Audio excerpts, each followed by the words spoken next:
Moi boa xente. Estou aquí colocando isto, ben? Aí estamos. Vamos así. Bueno, moi boas a todas e a todos. Benvidos a outro novo directo.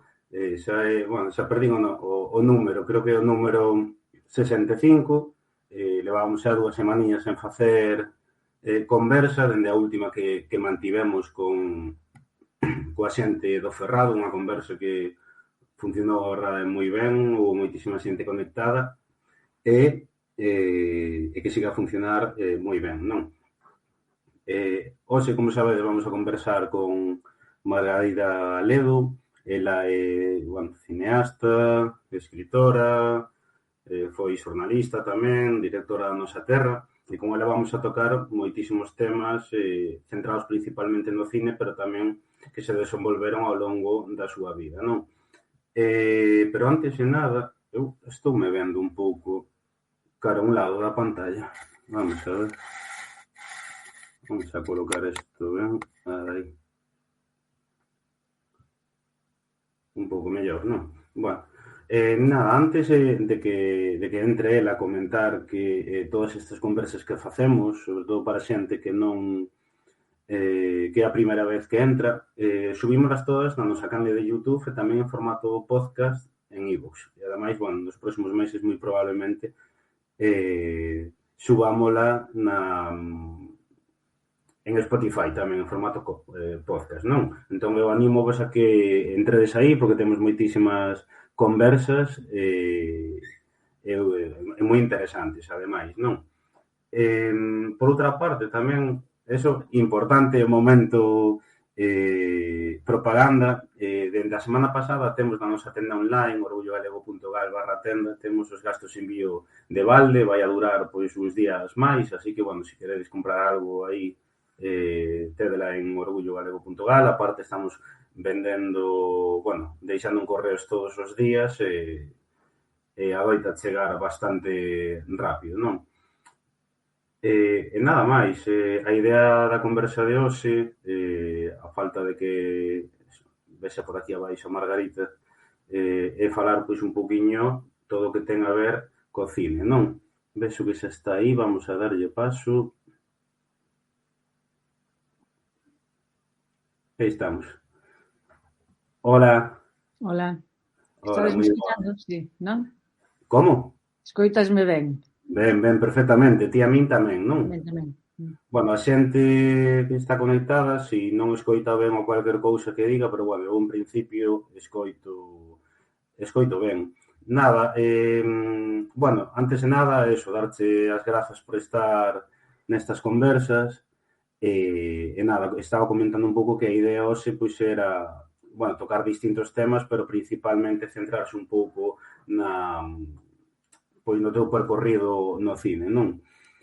Entón, así para ir comezando, o primeiro que che quería preguntar é, eso, que fagas unha presentación rápida de quen é Margarita Ledo, por se hai alguén conectado que non te coñece. Non sei moi ben, é alguén que ten, como decía Darío, o meu amigo Darío Xoan Cabana, formigueo nos pés, porque ando dun lugar para outro, son unha sorte de nómade, tamén no que fago e tamén na miña propia profesión, de Barcelona a Galiza, de Galiza a Portugal, de Portugal a Galiza, de Galiza a Barcelona, de Barcelona outra vez a Galiza, como unha especie de lanzadera. Como sabedes, o meu traballo inicial, forméme para xornalista, comecei a traballar en El Ideal Galego por razóns de persecución política, tuve que pasar a clandestinidade. Estive 2 anos no exilio en Portugal e a volta non había lugar para min nos medios, non me fora por razóns laborais nin por razóns profesionais, pero non admitían a unha nacionalista marxista, unha militante da UPG, e, decidimos articular o primeiro semanario, o primeiro periódico de información semanal nacionalista, que foi a Nosa Terra, que estuve dirixindo até o ano 80. Despois din un xiro, tuve unha bolsa para ir a Lisboa, a Fundación Gulbenkian, para estudar un pouco as relacións da intelectualidade republicana galega e portuguesa. e dai a Barcelona de novo, que fíxeme profesora da universidade. Dali voltei para aquí para pôr en marcha os estudios da comunicación na USC, na Universidade de Santiago, que non existía, unha unidade a pique de 500 anos non formaba persoas para algo tan constituinte dunha sociedade como era a información e a comunicación. En paralelo, escribín poemas cando estudiaba para escribir en galego, como acto non reconciliado, e me quedei nesa non reconciliación co sistema até día de hoxe, en todo o que fun facendo. Tanto na investigación, traballo obxectos que en principio parten de certa invisibilidade, pero que despois chegan a ocupar espazo, como son as pequenas cinematografías en linguas non hexemónicas, aí entra o cinema galego, obviamente, e desde os anos 2000 puxenme a facer cinema de non ficción, o meu primeiro film foi Santa Liberdade, por exemplo. Bueno, coido que é un pouco así, que ten todo moita relación o que fago a nivel máis persoal, máis creativo, o que me interesa como activista social e política, e o que fago como, digamos, funcionaria pública na universidade pública. Hai cuestións, que vamos ir debullando máis. Eu vou aproveitar tamén para que ao longo da conversa a xente, se nos quere deixar algunha pregunta que o faga, como xa temos algunha que nos quedou previamente no Instagram, vou na meter xa, porque ten que ver un pouco, pues, cando ti eres máis moza, non? Aquí o que nos comentaban é que de cativa, tanto ti como os teus irmáns, que tivestes que ir a unha escola rural, non? Contas para evitar os falanxistas, entón preguntan un pouco de como viviches todo iso, que lembranzas tes e cales foran os motivos. No, os motivos era que meu pai era funcionario do Concello da Esquerda Republicana e que fora, digamos, considerado, como dicían os informes, non adicto. Castro de Rei, que era unha vila co que teñen as vilas, Concello, Xulgado de Paz, Guardia Civil, pois tiña tamén unha escola separada de nenos e nenas, rexida por mestres e mestras falanxistas. Entón, foi unha decisión familiar que nós nin nos enteramos. Sabíamos que íbamos a 1,5 km a escola de Barxe, unha escola rural, mixta, que nos facía moi ben e que nos integraba, digamos, dunha maneira diferente coa nosa contorna, e foi deste xeito. Eu estuve na escola dende que entrei até que fixen o ingreso no bacharelato no Instituto de Lugo, non? Tamén foron meus irmãos Maleles os Elois. Xa Ramiro estaba, o irmão que nos seguía, o maior, estaba en Oviedo, non, en Xixón, coido que era vivindo con a irmá de miña nai, aqueles anos, facía ali a súa escola, e miñas irmás xa estaban empezando a facer magisterio. Pero, lembro como unha situación absolutamente normal, de alguma maneira tes incorporado dun modo latente que non te vas a levar nunca con eses mestres, e de feito os consideraba automáticamente pois parte do enemigo, digamos. Como non falaba con eles, non lle dabas boas tardes, esas cousas automáticas sin que ninguén te dixera, non? E xa, avanzando nos anos, xa falabas antes que traballaches no Ideal Gallego, e xa comentabas, non, que pronto tiveches que pasar a clandestinidade a Portugal, un pouquiño, aínda que, claro, xa nos imaginamos, non, pero a que se debeu, como foi a decisión, quero dicir, ou xa era algo que se levaba planificando o tempo ou foi dun día para outro? O Ideal ou o de pasar a Portugal? O da clandestinidade. Non, normalmente a clandestinidade é dun día para outro, no meu caso. Noutros casos non, eran planeadas para facer determinadas actividades, pero no meu caso foi dun día para outro, vencellado digo sempre, a unha operación de innovación no lanzamento de propaganda, porque a distribución de propaganda na altura era bastante perigosa. Hai que poñerse nunha situación en que era unha organización pequena, que decir, moi, digamos, moi cuallada, pero pequena, para todo o que quería abranguer, non? Que era chegar a todos os recunchos, e ir petando, non? Ir petando na alma do povo, coa consigna de Castelao. E os sistemas de lanzamento de propaganda eran en situacións de encontros masivos, por exemplo, en festas, poñeste a bailar con un colega, con un compañeiro ou con alguén moi próximo que sabía o que ibas a facer e alguén tiraba cando estabas bailando aparecía, pero bueno, eso era moi fácil de localizar, é dicir que había uns sistemas que eran bastante complexos. E entón artellamos o de lanzalos con un mecanismo moi simple de reloxería nunha caixa de farias e nesa operación do 24 para o 25 de xullo, porque era un dos lugares obviamente a nivel simbólico onde tiñan que aparecer, pois puxeronse en determinados puntos da cidade e da verbena, e nun desos puntos con esa confianza que te levaba confiar nos bairros populares, que era absolutamente inxenuo, pois unha veciña deu a matrícula do coche.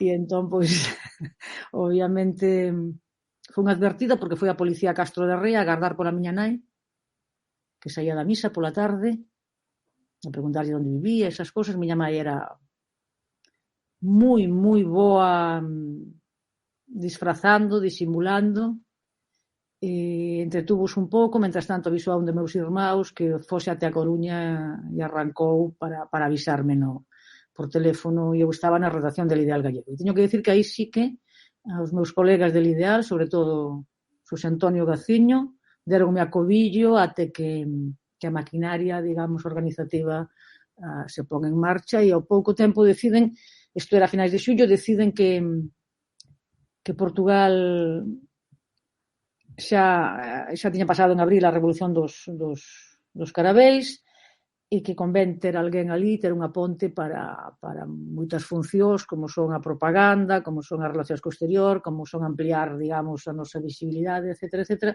e é polo que me vou a Portugal en setembro. E logo xa... Estamos no ano 74. 74. E logo xa, unha vez que estás exiliado en Portugal, como foi vivir no exilio, tanto a nivel persoal como político? Pregunto porque...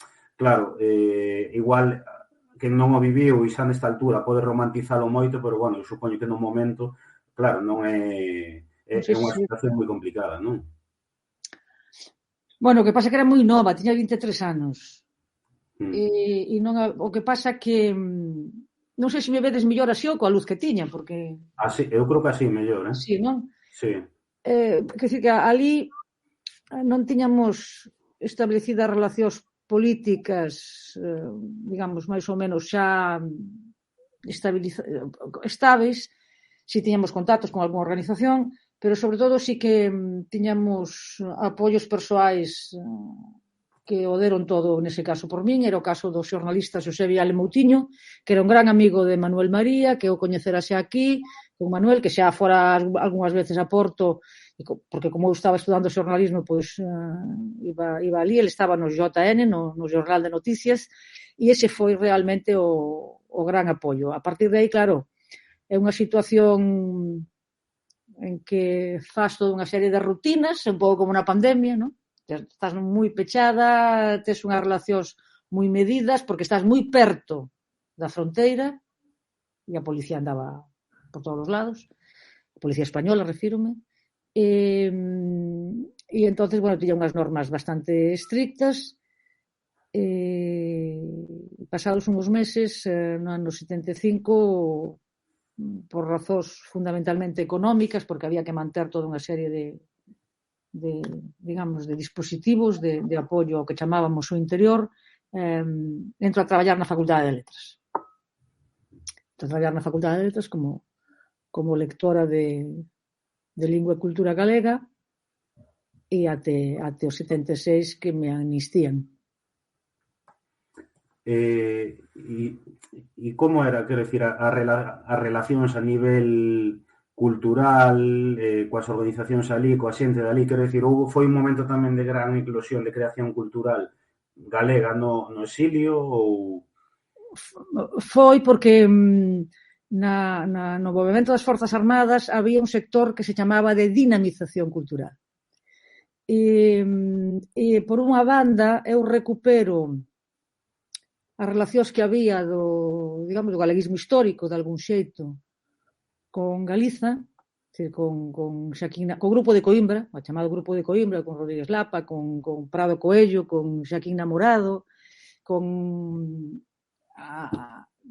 Aníbal Almeida, e convocos para volver a establecer o que se chamamos redes, convocos para unhas xornadas de cultura galega no Porto, que subvenciona a Fundación Gulbenkian e que se fai na Facultade de Letras e na Cooperativa Árbore, dous lugares moi emblemáticos e moi perto un do outro da cidade.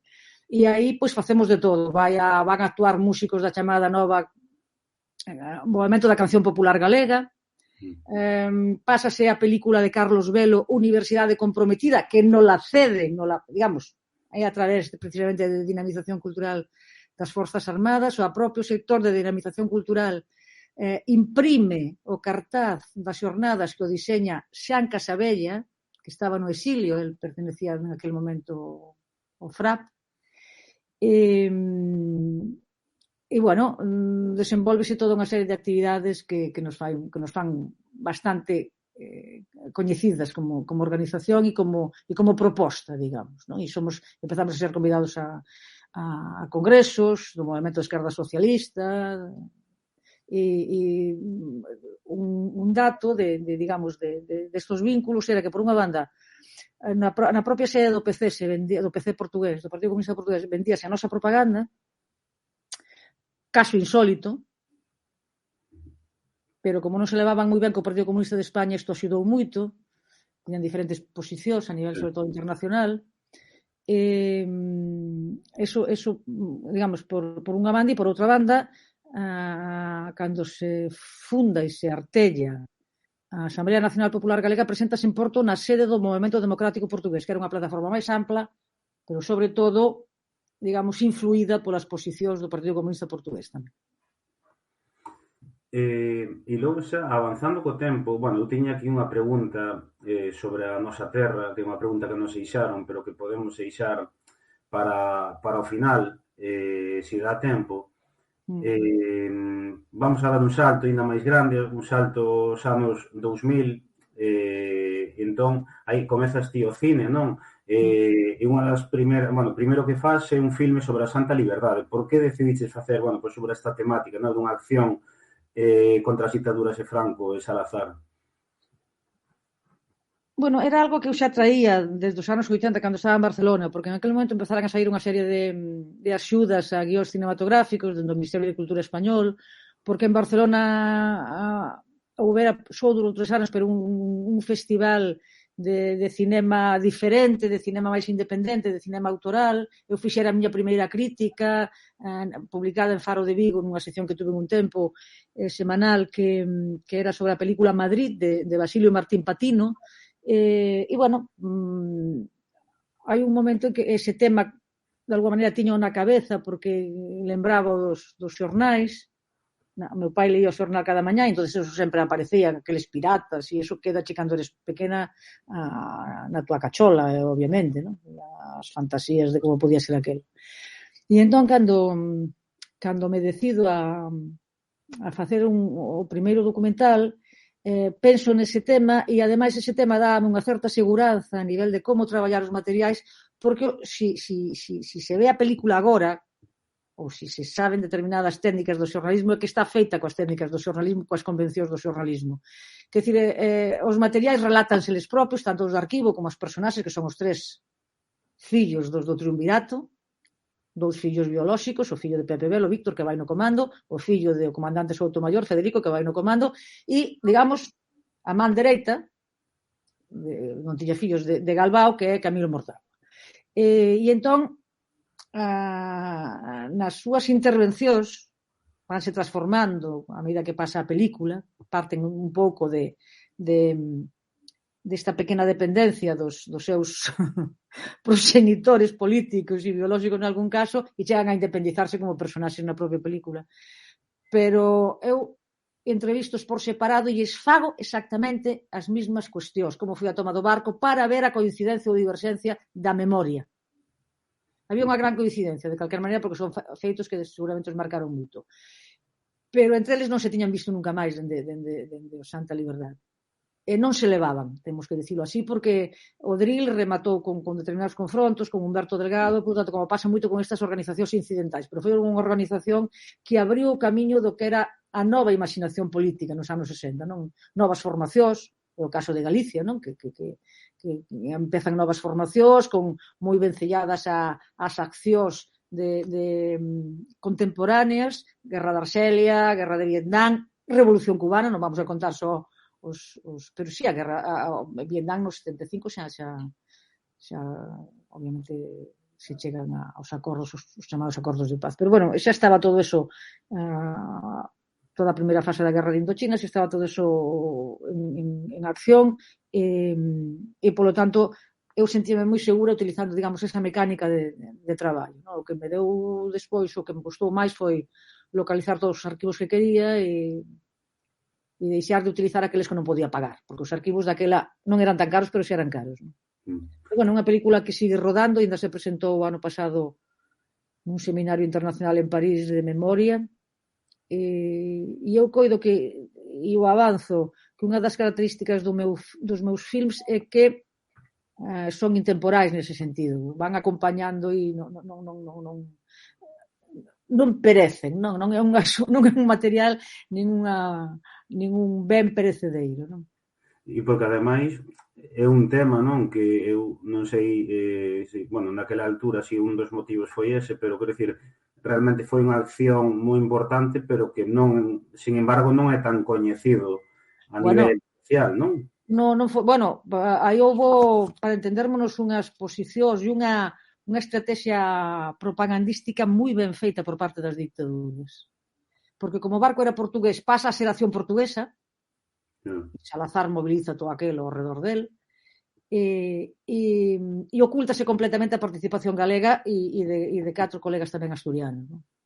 Desaparece moi rápido. Hai sí, en cambio, grandes reportaxes na revista Blanco e Negro, que era un suplemento semanal do ABC. Hai toda unha primeira saída moi forte, pero despois hai o corte en seco. Claro, este no ano 61 e as organizacións que aparecen na década dos 60, o propio PSG, a propia UPG, non lle dan moita importancia. Quer dizer, que eu cando entro a militar no ano 70 non sei nada deste feito. Entérome máis tarde. Pero, claro, cando te chegas a enterar xa ves que é unha acción galego-portuguesa, que é unha acción de novo tipo, que é unha acción do exilio galego. Os portugueses non eran exilio, Agás Galbao e Humberto Delgado non estaban no exilio, sino que eran emigrantes, e polo tanto, bueno, que é verdade que é unha acción que se pode volver a ela porque é moi representativa dunha época, non? E para nós é importantísimo como ese exilio que continúa non deixando vencerse e desexando volver a Galiza, non entrando, digamos, na pasividade. Claro, ademais, bueno, eu creo que o filme, pero tamén ten saído algún traballo máis, non? Eu creo que sí que se está facendo niso nestas últimas décadas para recuperar, non, realmente para mostrar que eso existiu. Para mostrar, claro. Non, porque non é algo que se estude, non é algo incluso o que falamos, non? Que dentro do ámbito galego, incluso o nacionalismo galego, pois que sexa algo tan extendido que se coñeza que foi unha acción fundamental naquela época, non? O sea, sí que se coñece, pero...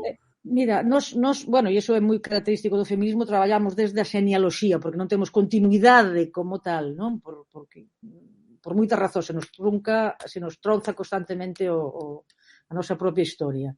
E ese é un dos fitos que na nosa xenealoxía debería marcarse, non?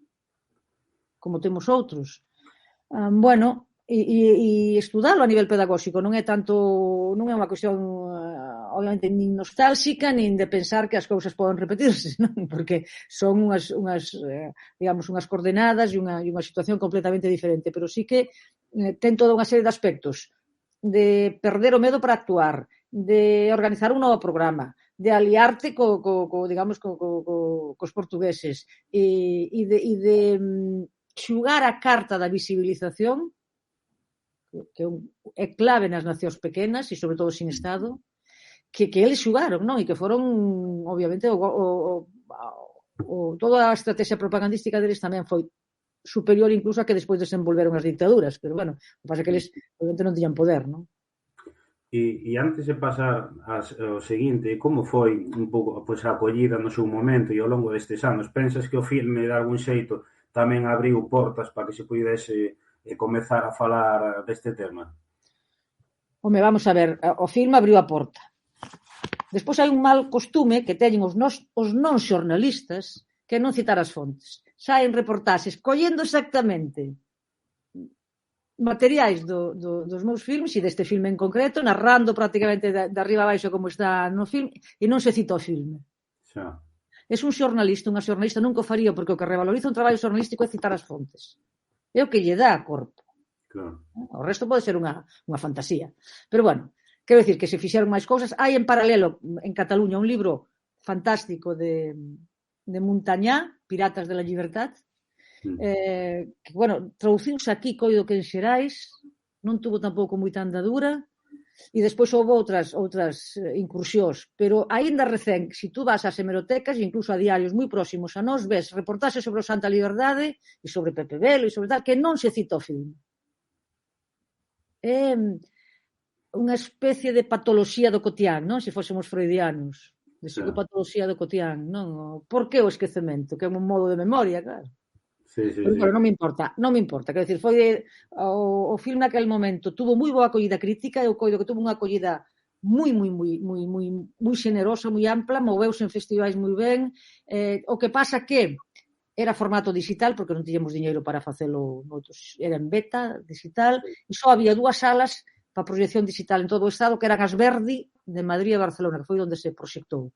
Despois fixos unha edición en DVD por parte de IBE Cinema e, bueno, aí está na Filmoteca Española depositado con copias boas que as que piden para levar a estos eventos e por aí nós tamén o temos desde nos Produción Cinematográfica Galega, bueno, por lo tanto está para o que se precise, non? E outro dos teus grandes traballos tamén foi o de Lister, pronunciado Lister, e un pouco a pregunta é a mesma que anterior. Por que decidiches facer un filme pois sobre a figura deste comunista galego? Bueno, hai varias cousas. Unha das miñas...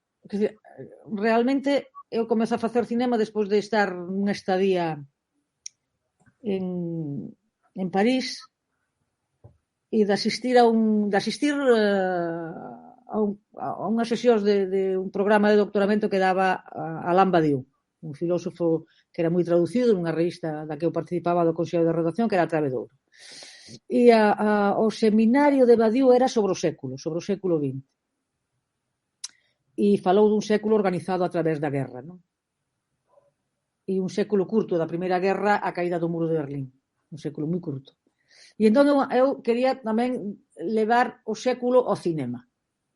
Non o decía porque me parecía unha pretensión e que a xente iba a decir pero que pretende esta? Que, o sea, nunca fixo cine e quere levar é como cando Kluge quería fazer o Capital en cinema, non? Que era imposible. E entón, pois, comecei pola parte, digamos, 12 do século, polos anos 60, non? Polos anos dos soños. Comecei por Santa Liberdade, pero tiña que ir indefectiblemente a ese pasado que presente, que é a guerra, e quería facer obviamente a Guerra Civil en Galicia. E entón, da Guerra Civil en Galicia, a familia Liste é moi representativa, porque aínda non apareceu o corpo dun dos irmáns, cuneteado, outro deles fusilado en Boisaca, outro máis novo, Xan, no monte, fuxido ao monte, as irmás acosadas e, digamos, e reducidas polo falanxismo, e outro dos irmáns organizando a defensa de Madrid, que era Enrique.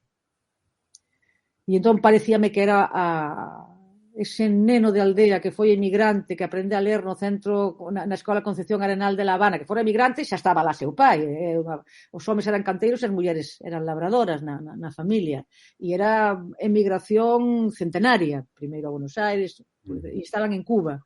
e este neno que marcha para lá e que enviaba mensaxes dicindo se en vez de mar houbera terra poñía a mandar miña nai, estaba completamente coa señardade dese país, que participa na construción do Capitolio de La Habana, que entra no Partido Comunista ao ano da fundación en Cuba no ano 27, que regresa para Galicia, que organiza o Sindicato de Oficios Varios en Teo, como se organizaban e como había os confrontos coa patronal no tempo a tiro limpio, ten que marchar para Moscova para evitar un xuicio por conflito con este tipo de patronal, e dende Moscova ali participa tamén na construción do metro, en fin, e envíano a organizar os cuartéis no ano 35 a Madrid. E despois da vitoria da Frente Popular enseguida se decatan de que vai haber un golpe. E entonces, interesábame porque pasa tamén o século nesa organización a través das guerras de que falaba Badiou. É dicir, Guerra Civil Española, está na Segunda Guerra Mundial xa como xeneral de varios exércitos, porque antes está na Academia Frunze en Moscova con outros exiliados galegos tamén preparándose. Pasa polo Consello Mundial da Paz, que é unha organización interesantísima, coincide un pouco co movimento de países non alineados, entra en conflito co propio Partido Comunista, forma a súa propia organización, PCOE, que dura un tempo e regresa de novo xa maior ao Partido Comunista e ocupase de determinadas funcións en mundo obreiro. Pero para min a película Lister, que inda que chega ao 94, que é o ano en que el fallece, para min remata no 61 cando comeza Santa Liberdade. Remata no 61 e realmente está aí o remate do filme, con un discurso do Che de homenaxe a él no Centro Galego da Habana nese ano. Un discurso excepcional. Era ese material que eu decía, ou consigo isto ou non pecho a película. Non? Igual que fixen en Santa Liberdade, ou consigo a intervención de Kennedy sobre este asunto ou non pecho a película, porque lle daba a dimensión internacional a Santa Liberdade e no caso de Lister lle daba esa outra visión dunhos anos que xa non eran os del, non? E de que continuamos, obviamente, facendo o que se pode. Entón fago eso. E a terceira parte que fago é outra parte dos movimentos migratorios e constantes e os desplazamentos humanos do século, que era algo que tamén tratou Badiou, e está publicado no seu libro Despois o século, que son un movimento de masas humanas por guerras, por razóns económicas, por catástrofes. Entón aí entra a emigración das mulleres que se van solas a América. E sobre a figura de Lister, el falecera no ano 94, tiveras contacto con el anteriormente que te serviu logo para poder documentar? Bueno, eu fixenlle unha entrevista para a Nosa Terra as primeiras veces que el veu o día a seguir da festa de Meneiro, coido que é, non? A aldea esa que está en Teo, no Concello de Teo. Sempre me confundo xa Meneiro e xa Mieiro. Bueno, que me disculpen a familia Listi, porque ahora mesmo non a recordo. Non recordo exactamente o nome. Fun a la entrevista, a casa familiar, a casa das irmás de Aurora e de Manuela. El estaba na mesa, el xugaba a ser poderoso, digamos. A mí me importaba, un rábano, pero bueno. Iba comigo de fotógrafo Xosé Ramón Pousa, que estaba na Nosa Terra tamén. El estaba na mesa da festa, co aqueles restos que hai das mesas da festa, e lembro perfectamente que a min convidoume a unha copa de anís e a Xosé Ramón, o fotógrafo, a unha de coñá. No? Porque xa estaba, digamos, os xéneros aí separados.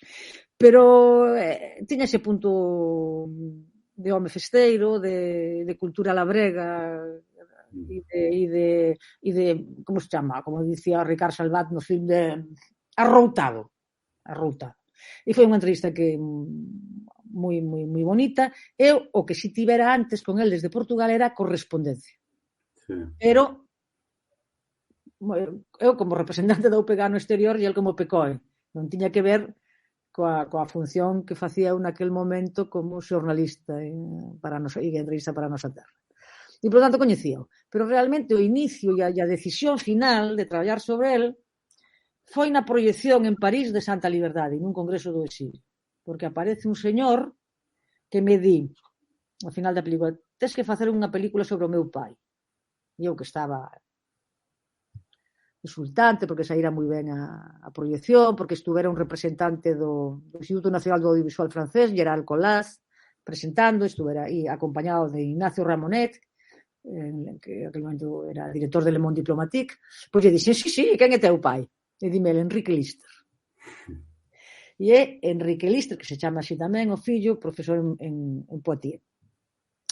Profesor de ruso en Poitiers, porque ele xa naceu no ano 41 na Unión Soviética. E bueno, queda a cousa así, quedas con ese, cando dices algo, dices, pois ora vou ter que facelo, e o propio Enrique coa muller veñen ese verán até Vigo, a casa da miña parella, con uns films familiares. Sabe, vir a Santa Liberdade, vi o papel que facía o film que gravara Luis Noia, un dos pasaxeiros no barco, e me trae aquela xolla dos films familiares dos Lister. E entonces poño a traballar. Son as cousas así. Que decir, unha cousa que queiras facer algo, pero outra cousa que te decides, non? Cando te decides a empezar. E iso ten que ver, nese caso, coas películas familiares dos Lister. Onde aparece de todo, reunións do Consello Mundial da Paz, bueno. Nos deixaron por aquí unha pregunta en Instagram sobre Lister, que vamos a deixar iso para o final. Bueno, pues non nos falta tanto, non? A ver, sí. Sí, entón vamos, para ir avanzando, eu antes de entrar en Nación, quería facerche unha pregunta sobre a cicatriz branca, que, bueno, que está ligada ás mulleres que emigraron soas dende Galicia no século XX. Entón, quería preguntarche un pouco que buscabas mostrar neste filme, porque a min lembroume a algo do que se fala un pouco máis xa nos últimos anos, e é desas mulleres emigrantes galegas que foron levadas, traficadas con elas para a prostitución en algúns países, non? Entón, non sei se buscabas mostrar precisamente ese tipo de perfiles, non? Hai unha cita ao inicio, que eran, pero non me ocupei tanto das mulleres que a través das redes son prostituídas, que si aparecen nunha das personaxes que o conta, naquela escena de café entre as tres, non?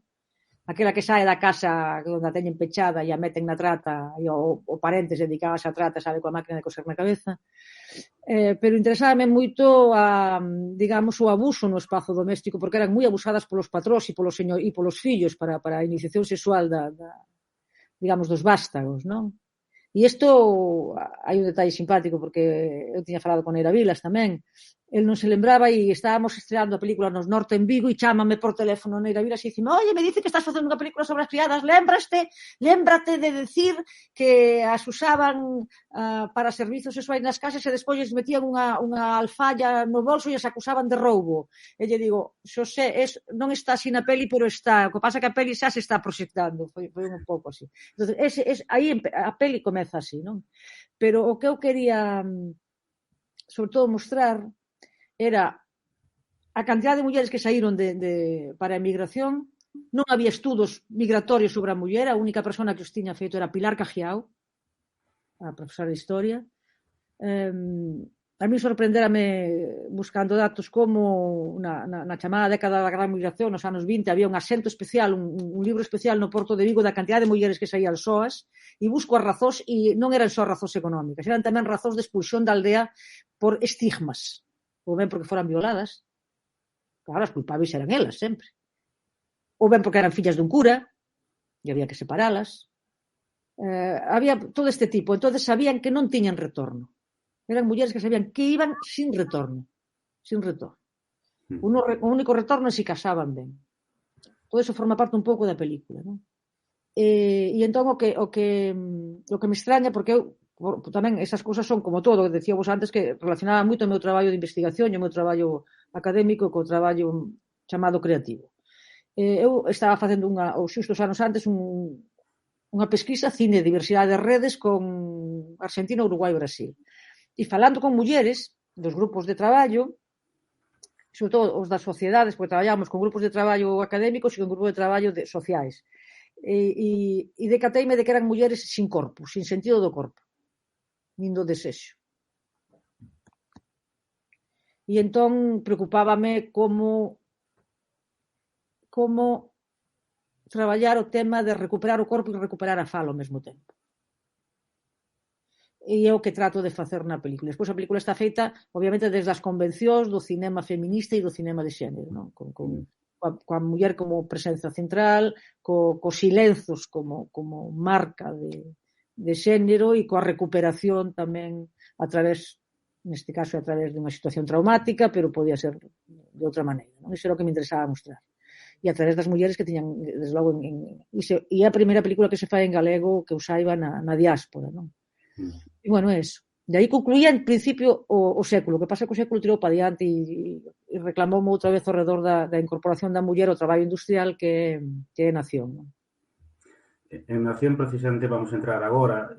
Nada, a xente, penso que hai xente comentando no chat, saudanse aquí dende Castro de Rei, unha persoa, bueno, din por aquí que interesante mulleres en corpo. Nada, eso, a xente que teña algunha pregunta, que a deixe, que vamos ir lendo, pero eu sí que me quería meter xa en Nación, o teu último traballo, e tamén a mesma pregunta que as anteriores. Por que decidiches tocar este tema? Bueno, vou dar outra das chaves que son gazarosas, non é porque as pense antes. Na Cicatriz Branca, as mulleres libéranse do espacio doméstico nos anos 50, que é a época que eu traballo, porque hai un programa de Evita Perón, de incorporación delas ás fábricas.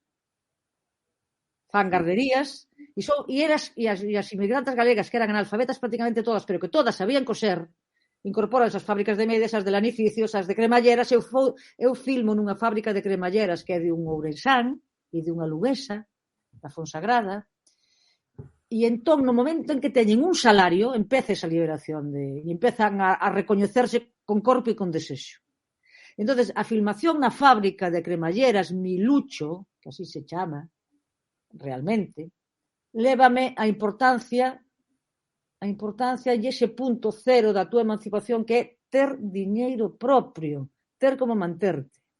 E entón aí empezo a pensar en nesos anos en que a muller, e aí xa me vou a miña quenda, a miña fornada, a miña xeración, as que entraban a traballar nas fábricas nese momento, que tamén, obviamente, e quixino tratar como trato todo do pasado no presente. É dicir, eran fábricas, as fábricas de louza non viñan dos anos 60, viñan dos anos 20, dos anos da República, as de conservas viñan de atrás, viñan xa do 19. As do textil tamén, Regojo xa existían nos anos 20. E entran en quebra a finais dos anos 70, anos 80. O sea, hai toda unha planificación de pasar do capitalismo productivo ao especulativo e despois ao corrupto. E por iso me interesaba a Pontesa, porque os 40 anos da Pontesa, do ano 60, máis ou menos 61, inauguración oficial, empeza un pouco antes. O ano 2001, que pecha, é o paso exacto do capitalismo productivo ao corrupto. Por lo tanto, expulsión das traballadoras, non pagar ni siquiera o que se lles debe, e aniquilar todo un sector. Non? Pasou aí, pasou en Regojo no textil, pasou nalgúas das empresas do sector da conserva, das máis clásicas. Entonces isto foi esta era o que quería facer, pero faltábame de novo o de clic, como arranco, que me move. Pensaba, despois deixaba, andaba dándolle voltas, despois mudaba. E un bon día, por casualidade, nunha pequena web do Concello de Pontevedra que se chama Do Gris ao Violeta, vexo un traballo dunha cooperativa de traballo social, Maos, que eu coñecía porque María, unha delas, do Pichela, onde eu iba a aulas de pandeireta, que agora non podo facer porque rompí unha mano. Non coa pandeireta, sino nunha zoupada. E entón, miro aquelo de Maos e vexo unha muller. Estaban unhas traballadoras contando a súa experiencia e eran a súa experiencia precisamente na Pontesa, e vexo unha delas que lía un cigarro e en vez de mirar para as colegas e para a que a entrevistaba, olla para nós, olla de frente para a cámara, para as que estamos do outro lado, e di: non traballedes nunca gratis, por favor, a la mierda. E dixen, é esta. teño que buscar esta muller.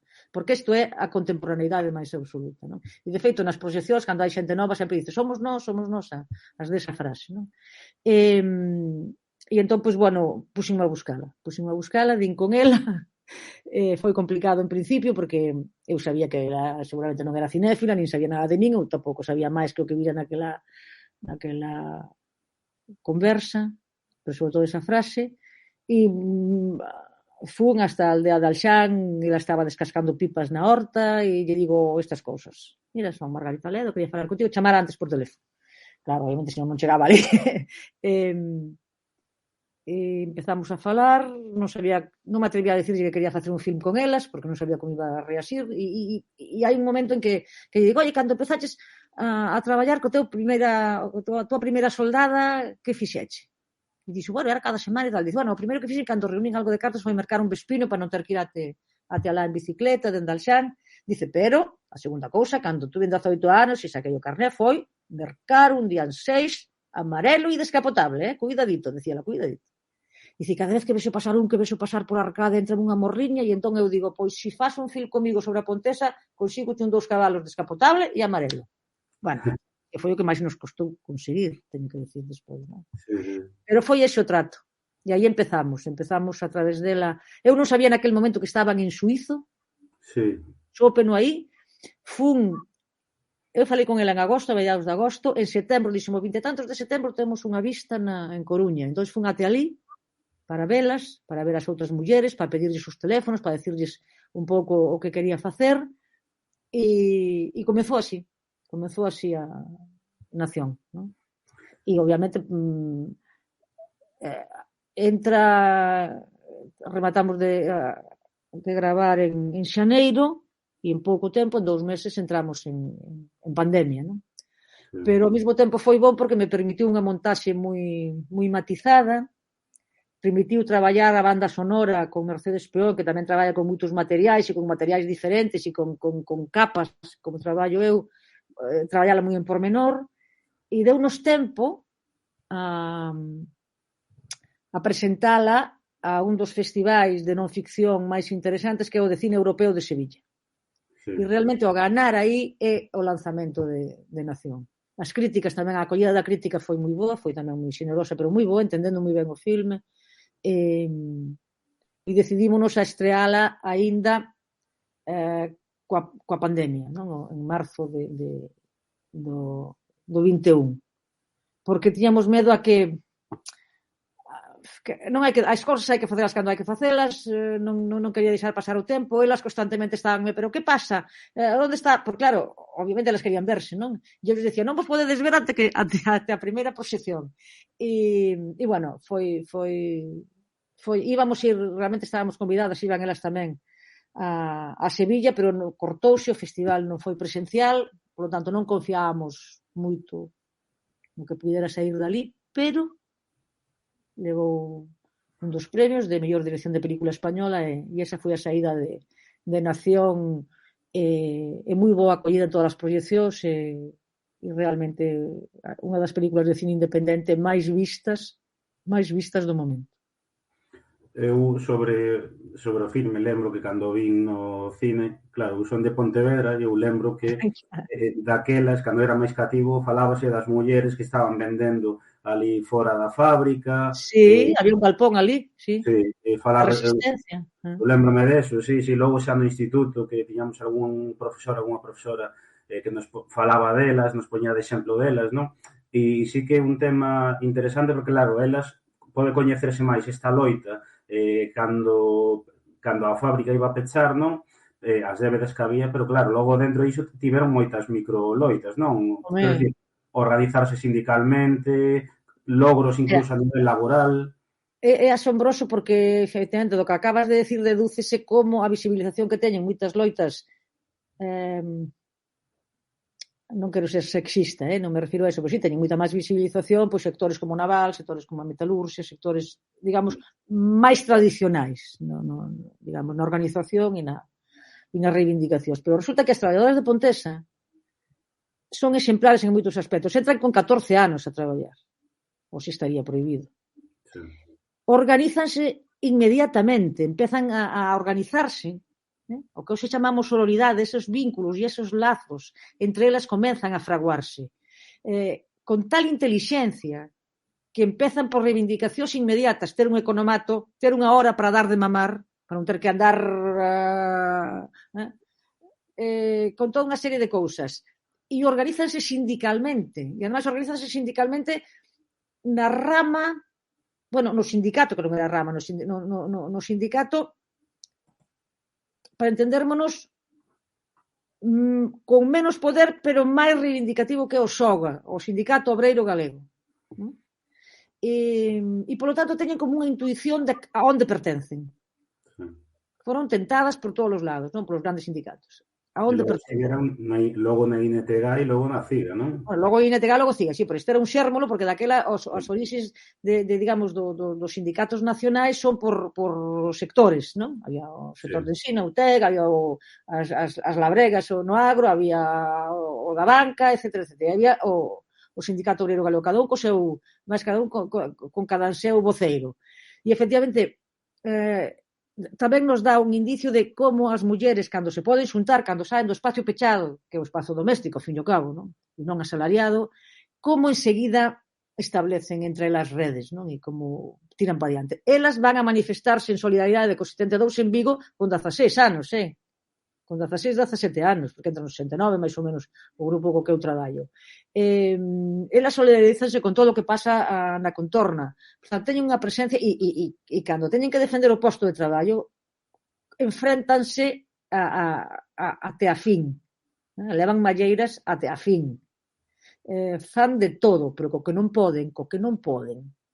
Obviamente, con eses acordos entre o INI e determinados individuos, e despois o propio INI ten que reclamarlles e acusar os xerentes de malversación no ano 2001, pero claro, non se presentan a xuizo. Bueno, o xuizo celebrase no ano 15, do 1 ao 15 deulles tempo para gastar uns cuantos euros, non? Pero bueno, é moi significativo, e eu, para min, foi realmente un dos filmes que me deixan máis marcada, non? E o convivio con eles. Ainda acabamos de ir agora a semana pasada, mércoles, ao Cárcere da Lama, non? Tamén foron. Que, bueno, non quero falar deso porque é un escándalo que Interior, Marlaska, non dá un peso, non lles dá un peso para actividades culturais. O sea, esa é a inclusión, eso é como pensan as inclusións, non? E, bueno, en fin, mellor non tocar ese tema que outro sumidoiro dos que alimentan a situación. Pero quero dicir que me manteño moi en contacto con elas porque foi unha experiencia que a mí tamén me mudou, como as mudou a elas, non? Están encantadas de ter feito o filme. E ademais que, e xa antes de entrar nas preguntas ao público, porque levamos 50 minutos, quero dicir, abriron de algún xeito o camiño, non? Porque a día de hoxe podemos ver nos últimos meses, por exemplo, as folgas que estaban en Galiza, a gran maioría precisamente están sendo capitaneadas por mulleres. Por exemplo, a de Servizo de Axuda no Fogar, agora acaba de convocarse folga en Berska, xa anteriormente en Berska, aquí en Galiza, convocarase folga, Máximo Duty tamén, donde a maioría son mulleres, non?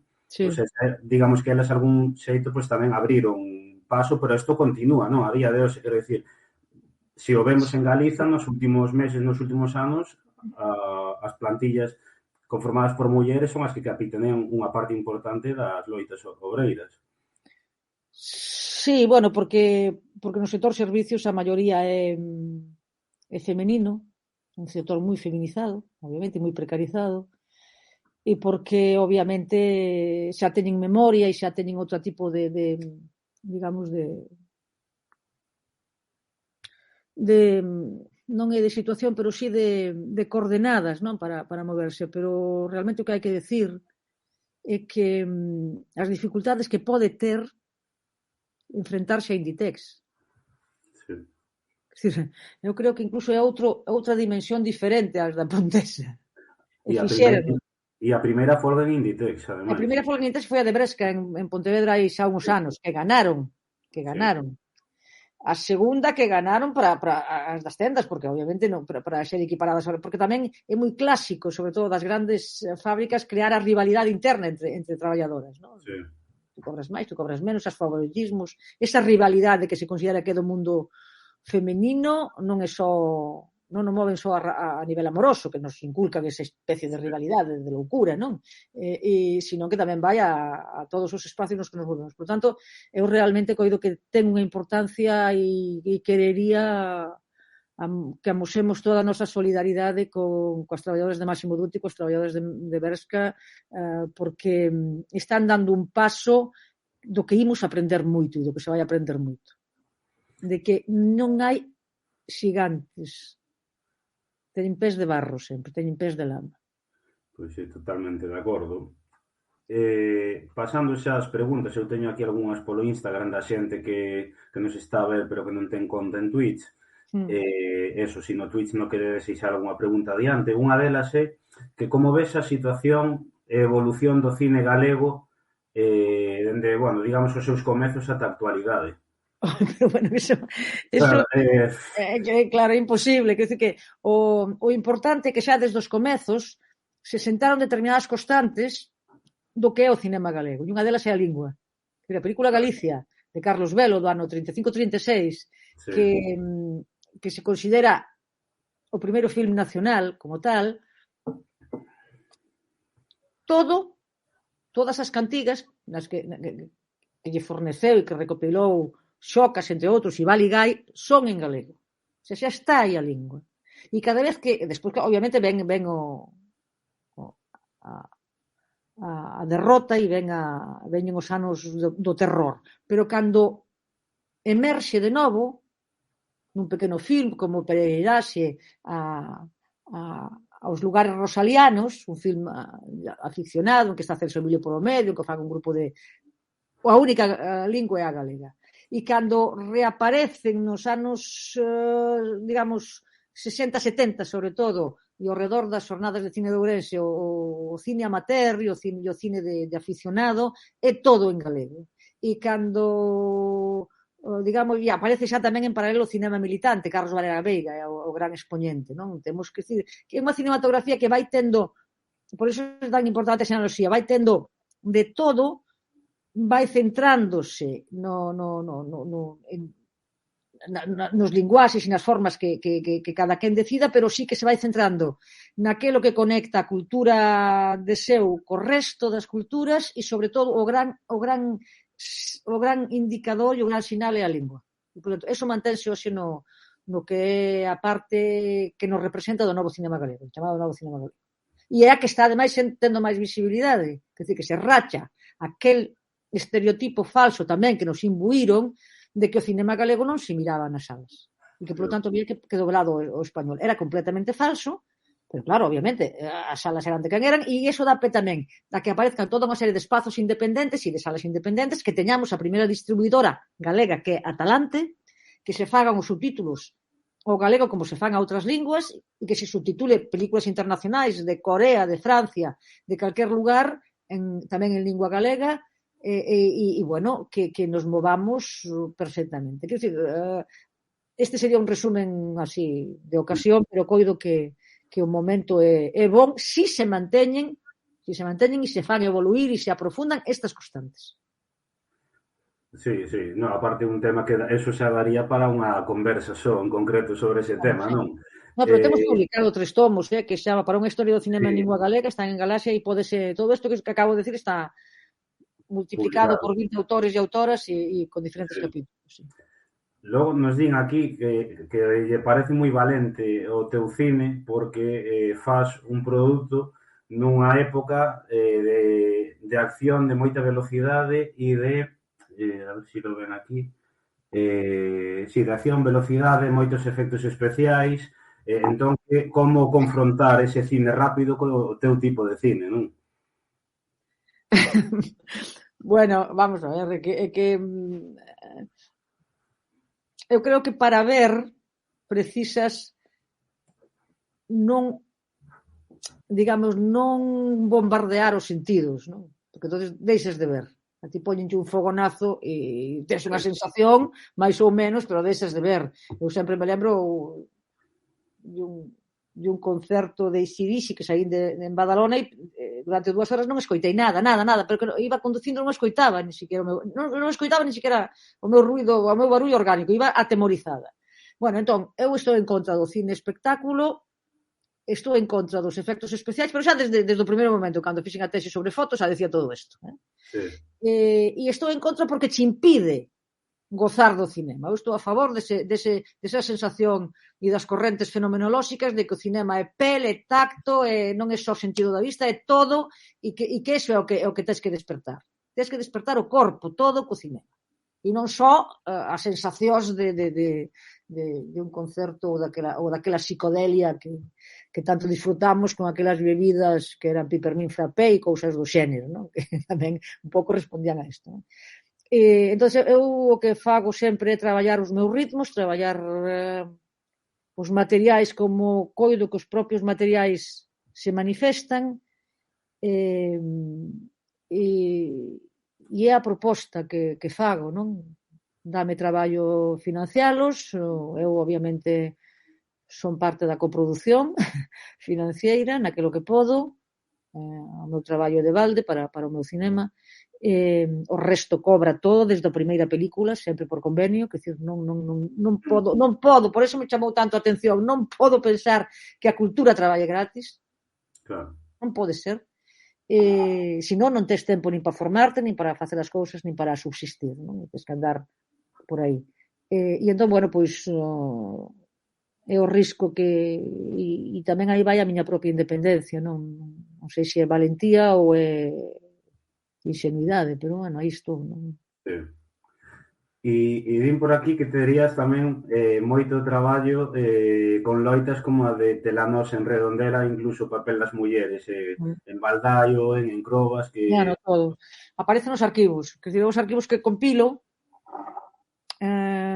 son arquivos da televisión pública, por unha banda, da televisión galega. Moitos deles non estaban nin editados, polo tanto nunca se exhibiron, nunca se pasaron a sociedade, e con arquivos militantes tamén, sobre todo de Carlos Varela, non? Aí está Baldaio, que é o único que os filmou, e con fotos tamén, no caso das Encrobas as fotos millores son as de Xosé Castro, feitas desde dentro, non? Dos propios conflictos, e o Xosé Castro sempre máis cede e teño que agradecerlo sempre, non? E entonces, bueno, esos son os meus materiais. Normalmente eu traballo con 3 tipos de arquivos sempre. Unos son os institucionais, por exemplo, o arquivo da inauguración da fábrica da Pontesa, que tamén aparece aí, non?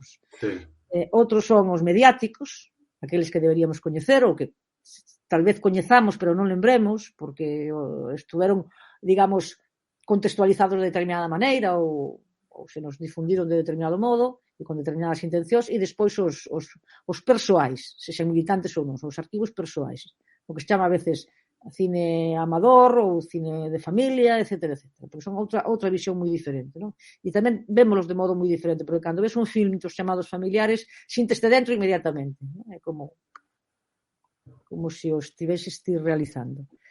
E iso fago en Nación, non? E aí aparece Telanosa, aí aparece Odosa, da Illa da Arousa, e aquela organización incidental que se autofilmaron as mulleres e facendo folga de fame, unha organización incidental que era a Organización das Traballadoras do Salnés, que xa nos 80 aparecía o símbolo,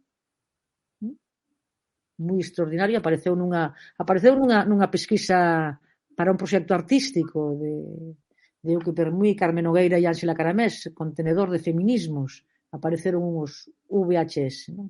Despois Uki Permui fixo un documentario Doli coa conserva, coas mulleres daquel tempo, e eu recupero tamén esa filmación que elas fixeron para a Nación, porque me parece extraordinaria, e porque unha delas, sobre todo, todas falan e falan ben, moi ben, pero unha delas é que di verdades como puños. Alguna cousa, cando di aquelo de por que as autoridades non cumpren o que asinan. O quiz, o quiz do trasacordo das institucións. Dice, nós asinamos un acordo en Vigo, por que non o cumpren? Entón, queren que nos cumpramos, dice o pobo, que non temos tanta cultura como eles. E di esta frase, de que nos queda? Poñer unha bomba? É demoledora, pero incontestable. E en moitos traballos que se fan lle cortan esta última frase, que a mí me parece que é a frase que ten que manterse. ¿No? Xa. E xa para rematar, vouche ler as dúas últimas preguntas. A primeira é que se tes estás traballando en algún novo proxecto para curto medio prazo ou van a continuar as exposicións de Nación, e a outra pregunta é da túa época na nosa terra, como ves a situación actual da prensa en galego, se pensas que siguen presentes as reivindicacións daquela altura. Comezo polo final, as reivindicacións daquela altura, que era non a emigración, aproveitamento de recursos, loita contra a nuclear, que decir, siguen absolutamente. Ahora pode ser eólicos. Sí, pero... creo que se refire en cuanto a ter unha prensa en galego. Claro, vamos a ver, absolutamente. Vamos a ver, a prensa, pero isto está xa dende a modernidade, houve sempre dous puntos de vista, dúas tomas de posición, máis que puntos de vista. Ou considerar a prensa espello da sociedade e, polo tanto, que eso é así, ou considerala, que é a miña posición, cando digo a miña, as posicións máis avanzadas, as do pensamento crítico e as da prensa da época máis avanzada, falo xa desde os anos 20, a considerar un operador da sociedade, unha parte da sociedade. Entón, obviamente, ter ou non ter prensa en lingua galega é eivarnos de algo que é fundamental, que é constituinte. Por tanto, obviamente, é algo que non...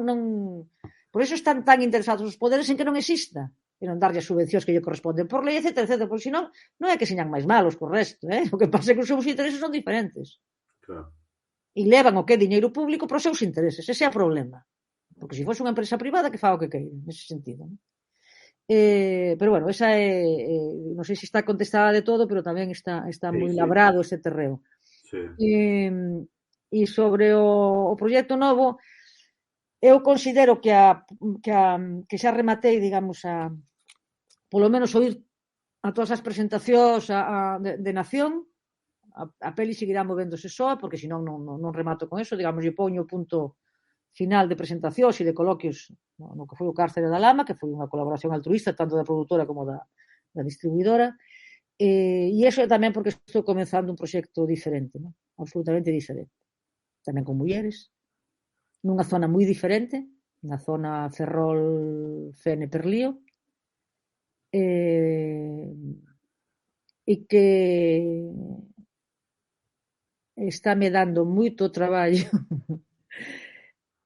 conseguir os materiais que quero, conseguir sobre todo o que quero, pero considero que vai ser unha historia en femenino que vai representar xusto o que ando perseguindo como investigadora, que é o que se chama o female gaze. O female gaze eu non digo porque é para contrapoñer sempre o male gaze que traballou a Laura Mulvey, non? A mirada en masculino do cinema de Hollywood, etc. E entón, se contrapón o que é a mirada en femenino e o que eso exixe, non?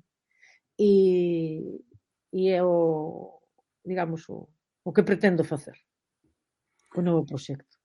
Será, bueno, a medio prazo, non? Estou empezando con el, sí. E depende de como vayan as cousas, do tempo de que dispoña, dos materiais. Se consigo, porque claro, o que me pasa é que cando me falta algo non pecho as películas, non? Pódome tamén permitir ese luxo, claro, pero son películas de baixo orzamento pero non as pecho. E aquí ainda me falta algo, vai a ter tamén as características que fixen que desenvolví xa en parte en Lister, en parte anunciaba con pequenas cousas en Santa Liberdade, desenvolvino máis en Lister, desenvolvino máis na Cicatriz e sobre todo en Nación, que é a relación entre actrices e personaxes, non? Esas transferencias que me interesan moito. O paso entre os corpos, digamos, das diferentes experiencias. Comentan aquí si Nación está accesible en algunha plataforma, porque mira, un problema para acceder ás proxeccións galegas despois os cines, ir a esa presentación, etc. Mira, aí está en Filmin por unha banda na plataforma, pero se non eres socio ou socia de Filmin, tú podes xa acceder a web de Atalante, da distribuidora atalantecinema.com, debe ser, e senón puñendo Atalante Cinema Sí, aparece todo, e abriu unha plataforma que se chama Ver na Casa, ou Ver en Casa, sí. depende de onde te movas e en que a queiras, e aí podes, por 1 euro ou 2, baixar a película. Pois mira. En Atalante. Que entren na web de Atalante, que vayan a Ver na Casa, e está todo o catálogo que distribuye Atalante e entre eles Nación. E o podes ver tranquilamente. É o que eu lles estou dicindo a moita xente de fora que, por exemplo, desde Francia non poden acceder a filming. Sí. Entón, agora mesmo lles estou mandando o recado de Ver na Casa. Non?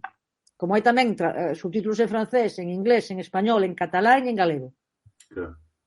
En Portugal tamén teñen que ser a través de filming, non? Ou a través de Ver na Casa. No, filming xa ten en Portugal acceso, pero sí, neste momento é sinxelo de Vale. ver. Vale, dan as grazas por aquí. E nada, con isto eu creo que podemos ir rematando. Son as 7:20. Sí, grazas a vos tamén, Borxa. Entón, nada, eso, Falei darse moito. as grazas por estar aquí. E nada, tocamos moitos temas que daría para falar moito máis, pero podemos deixalo para unha segunda parte máis adiante e volveremos a falar cando teñas tamén outro proxecto. E nada, eso, Bueno, grazas por estar. bueno, despídome de Castro de Rei. Tamén. Sí, non sei se andará por aquí. Quen é Araceli? Non sei, o nome é Castrexo 28, así que non se sei. Ah, Só non, non, non.